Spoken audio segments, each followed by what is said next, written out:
ξεκινάς να κάνεις τα πρώτα βήματα της καριέρας σου, στην προκειμένη περίπτωση εγώ που κάνω μουσική, αλλά οποιοδήποτε, μιλάω γενικά, και τότε είσαι ατάλλαντος. Τότε δεν σε θέλουν γιατί είσαι ατάλλαντος. Σιγά σιγά αρχίζεις και γίνεσαι ταλαντούχος ξαφνικά. Γίνεσαι καλός, έχεις δουλέψει και είσαι ωραίος. Τότε δεν σε ακούνε και δεν σε θέλουν γιατί δεν έχεις views, δεν έχεις αναγνώριση, άρα είσαι για τον μπούτσο γιατί δεν έχεις αναγνώριση. Αρχίζεις και αποκτάς αναγνώριση και τότε είσαι πρόβλημα και πώς τον μπούτσο εσύ έπιασες αναγνώριση και πώς εσύ έγινες διάσημος και πώς εσύ βγάζεις λεφτά ή πώς εσύ νιώθεις όμορφα με τον εαυτό σου που έχεις πετύχει. Πραγματικά,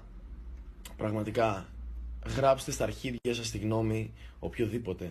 Γράψτε στα αρχίδια σας το τι πιστεύει ο καθένας για εσάς. Μπορείτε να είστε αυτό που θέλετε εσείς να είστε. Μπορείτε να είστε εντάξει με τον εαυτό σας όταν ξαπλώνετε το βράδυ και να κάνετε αυτό που αγαπάτε και να το κάνετε όπως νομίζετε και κάθε φορά να προσπαθείτε